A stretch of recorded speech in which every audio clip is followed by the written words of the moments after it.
Hey, what's going on, everybody? Pin here. Welcome back to the channel.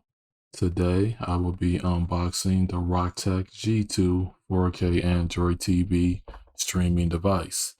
Now, this is a Google certified TV box. What attracted me was the promotional material from other YouTubers and what I've seen from a few postings online. It does have the Dolby Vision, Dolby Atmos support, HDR10, HLG, HDR10 Plus, which is a free open source dynamic tone mapping, Bluetooth 5.0 with the Amlogic S905X4K, 4 gig of DDR4 RAM, and 32 gigs of internal storage.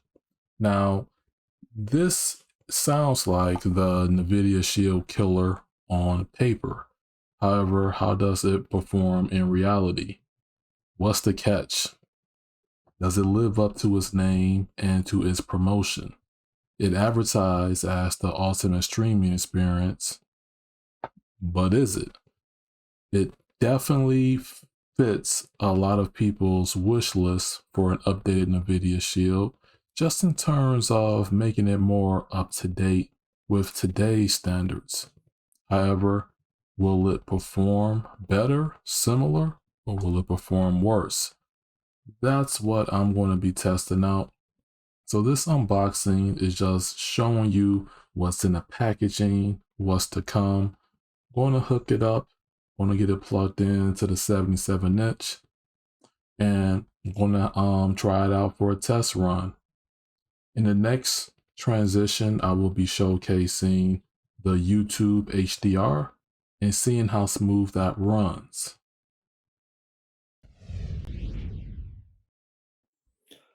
Okay, so in this thing, this is going to be more of introductory of how I'm going to be utilizing this device. It's just going to come down to, for me, some key applications. Now, if you're familiar with Android TV OS, if you have devices like the Nvidia Shield, for example, the Dune HD model that has showcased on my channel last year, and other devices that has the operating system, then you will understand that this isn't anything new. It does have advertisements, just so you are aware. Okay, so there's the home, there's live, there's shop, because Google TV pretty much wants to become a one-stop shop for your entertainment. There's discover, and then there's your applications. And I didn't disable all of these, but I figured I would disable maybe the Google Play games and all that, but everything is up to date in terms of the Play Store. Now, if I go here to settings, I'm connected by Ethernet. I'm hardwired. This box does support a gigabit Ethernet connection. Google accounts, the apps show your apps. Device preferences is where things get interesting. Now, you do want to make sure that you want to check for system update, just to make sure your device is up to date. You can perform the factory reset option here if you see anything weird or going on glitchy that you haven't experienced before. And the Android TOS version is 11.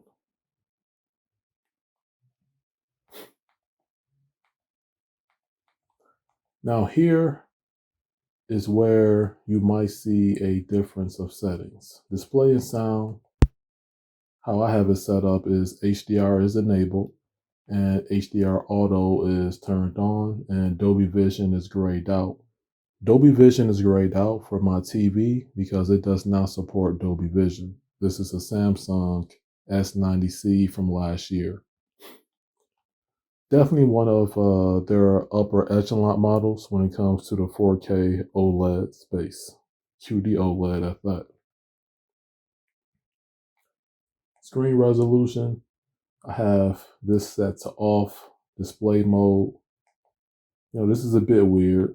It limits the options, but I'm running with the 4K, 2K at essentially 60 hertz. And the color space, that's at default. Screen position, 100%. And then the HDMI CEC, where you're going to be able to control your television with the Samsung remote or your TV remote. Do other things like the one key play. When you turn off, it automatically turns off, automatically turns on. And it basically allows things to be more easier and automated for you in a sense. Advanced sound settings. I like this one, the AC4 dialogue enhancer. I have that set to high. And it just increased the quality and the clarity of the dialogue. You can set it to your preference though. Select formats. I have it on pass-through where I keep the original format of the sound. But you can also try automatic if pass-through doesn't work for you.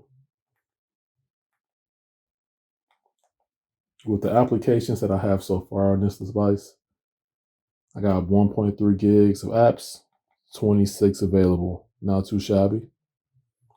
Plenty of space, at least for what I do. And here, I turned off the previews. Like I said prior, if you're familiar with Android TV OS, then you are fairly familiar with this. Set the screensaver settings. I did enable developer options, which I can show you how to get that. If there's anything wrong with this, I would do a factory reset, but essentially, when I click this several times, I'm already a developer. It enables the developer mode, developer options. That's all there's to it. All I did in developer options, honestly, is go to my Windows animation scale transition animator. Default, these were at 1x. I set them to 0.5x on all three. And that was that. And then everything else is default. So that's sort of like a brief introduction to the operating system. If you're looking at this from a streaming point of view, you may not have to enable a bunch of settings or turn certain things on. You can just get in, get out, set what you want, and be up and running. One of the key factors of this device is that YouTube supports HDR. Now, I have other devices that supports HDR when it comes to YouTube, but one of the things that I didn't like when it came to the Nvidia Shield was YouTube did not support HDR, and that is a hardware limitation. It's outdated, actually. So we're just going to transition into some content, just the ability to show it off, show it on a Samsung here, and get into some additional talking points. All right, so this is the first demo. It's a Samsung 4K HDR demo, QLED, rated for 1500 demo. As you can see, HDR is indeed working on YouTube on this device.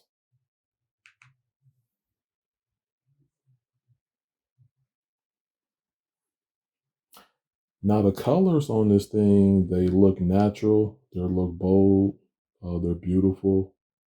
I don't have anything bad to say about the colors. They are looking on point.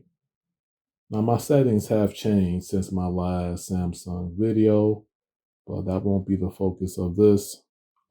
Just know that when you get yourself a nice television, make sure you test out the HDR on both YouTube, your own demo content, and definitely like a go-to movie scene or your favorite movie title. It's just going to bring things together and allow you to adjust some things, all right? Man, that is bright. Like, I'm telling you, it will look like my room is in like a disco ball. All right. So we just want to pause there. So I did look at some previous reviews in this space dealing with this device, and there was a little bit of focus on like the streaming side of things, like certain applications. I know some of the AV community likes to use Plex. I'm an NB guy, but one of the requested features was showing that YouTube actually plays in HDR because believe it or not, a lot of devices still get compared to the Nvidia Shield. To them, that's just the standard. Um, I've had it for the past 3.5 years, and that was one of the things that YouTube you couldn't do with it was HDR. Play HDR everywhere else that you wanted to play HDR, but YouTube was, well, it was a graveyard. So I'm just showcasing the menu here. I'm in movie mode, and yeah, this is nice. And I'm going to be getting deeper into, hey, does it play my 4K content? Which I have some good news to share regarding that based off of the demo that I did earlier. And ultimately, it has to play my live TV content, which I'm sure it will be excellent at. So this is just like giving you like a little bit of preview of what's going on, what to expect when it comes to the content. And if you have any additional questions, please feel free to let me know down in the comments section. And I'm just going to be doing like a mini review series when it comes to this device. And I'll post more if questions arise. If not, it'll most likely be wrapped up within 4 to 5 videos, give or take. So thank you for watching and peace out. Goodbye.